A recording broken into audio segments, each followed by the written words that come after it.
বৃহৎ ৰেলীৰ সৈতে লখিমপুৰ সাংসদ পদন বৰুৱা উপস্থিত হয় উত্তৰ লালুকগাঁও পঞ্চায়তত। আজি সাংসদগৰাকীয়ে প্ৰায় হাজাৰৰ অধিক বিজেপি সমৰ্থকক লগত লৈ দলহাট বজাৰ হৈ উত্তৰ লালুকগাঁও পঞ্চায়তত উপস্থিত হয়। সাংসদগৰাকীয়ে উত্তৰ লালুকগাঁও পঞ্চায়তত নতুন পঞ্চায়তৰ গৃহৰ আধাৰশিলা স্থাপন কৰে।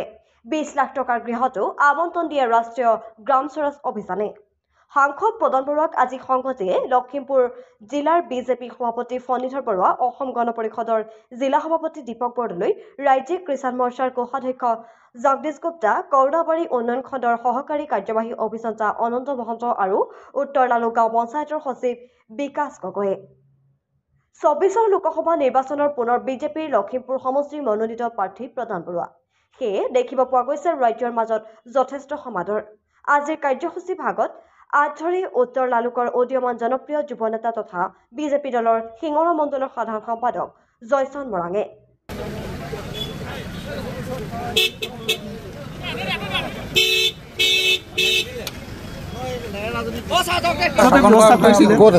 ভাল লাগিছে যে উত্তৰ লালুকৰ পঞ্চায়ত অফিচটো বেয়া হৈ আছিলে আৰু চৰকাৰেও এটা সুন্দৰ দৃষ্টি ৰাখিছে, সেইটো মোৰ আজি অনুমান হৈছে।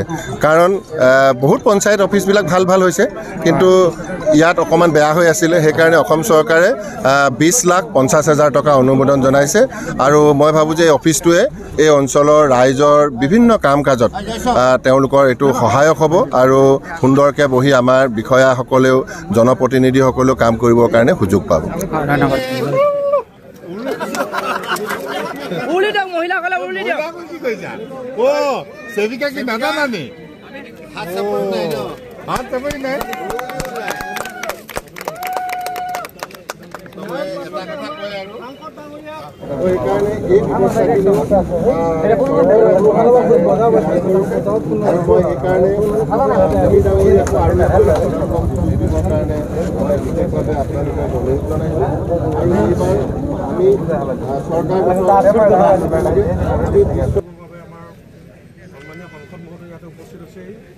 আমি তেখেতক পুনৰবাৰ উন্নয়নৰ তৰফৰ পৰা আদৰণি জনাইছোঁ আৰু আঁচনি কাম উপযোগ কৰিবৰ বাবে অনুৰোধ জনাইছোঁ।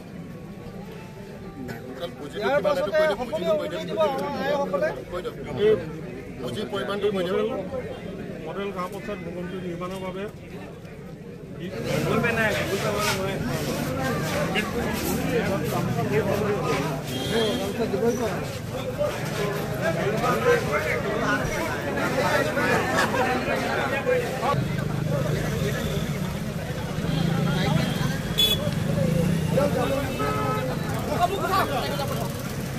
হাৰ